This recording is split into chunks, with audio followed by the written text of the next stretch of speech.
Shalom bagi kita semua. Sebelum kita mendengarkan kebenaran firman Tuhan yang menjadi renungan bagi kita hari ini, kita berdoa. Bapa kami yang bertahta di kerajaan surga, terima kasih kami panjatkan untuk setiap berkat dan penyertaan Tuhan dalam kehidupan kami yang boleh kami rasakan hingga saat ini. Kami akan mendengar kebenaran firman-Mu yang menjadi pedoman bagi hidup kami. Ajari kami ya Tuhan, sehingga kami mengerti akan kebenaran firman-Mu. Di dalam nama Yesus Kristus kami berdoa. Amin. Jemaat Tuhan yang terkasih di dalam Yesus Kristus, firman Tuhan yang menjadi renungan bagi kita hari ini diambil dari Amos pasal yang ke-9 ayat yang ke-14. Demikian firman Tuhan. Aku akan memulihkan kembali umatku Israel. Mereka akan membangun kota-kota yang licin tandas dan mendiaminya. Mereka akan menanami kebun-kebun anggur dan minum anggurnya. Mereka akan membuat kebun-kebun buah-buahan dan makan buahnya. Amin. Demikian firman Tuhan. Jemaat Tuhan yang terkasih di dalam Yesus Kristus, seperti apapun seorang ayah atau ibu menghukum anaknya, ketika anaknya salah, bukan berarti orang tua membenci anaknya.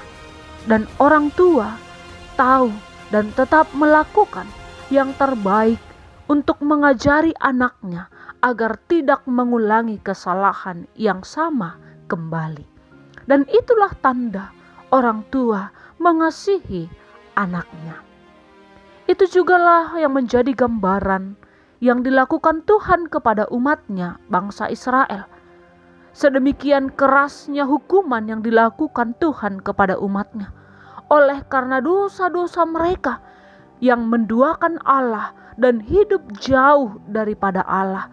Namun Tuhan kemudian berjanji memulihkan bangsa Israel.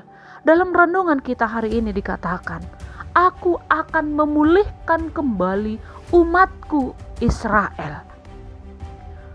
Tuhan melalui Nabi Amos menyampaikan janji pemulihan yang akan Tuhan lakukan jika bangsa Israel bertobat dan berbalik dari segala dosa-dosa mereka. Pemulihan itu bukan hanya pemulihan rohani, tapi juga pemulihan jasmani.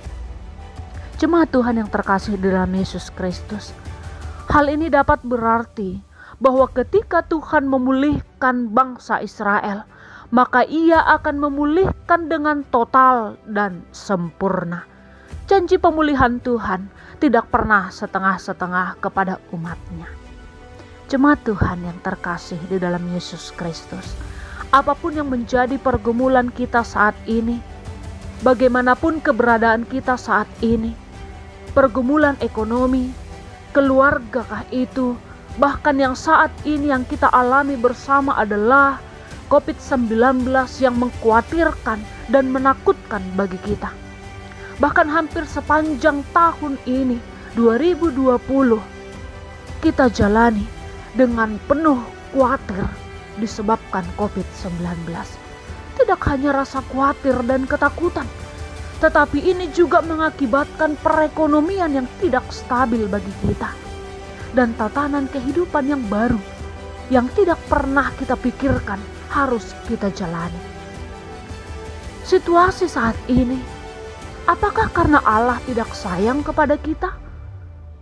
Atau apakah Allah meninggalkan kita? Tidak. Allah mengasihi kita dan kasih-Nya tidak pernah berubah dari dulu, sekarang, hingga selamanya kepada kita. Dan tidak pernah sedetik pun Allah meninggalkan kita.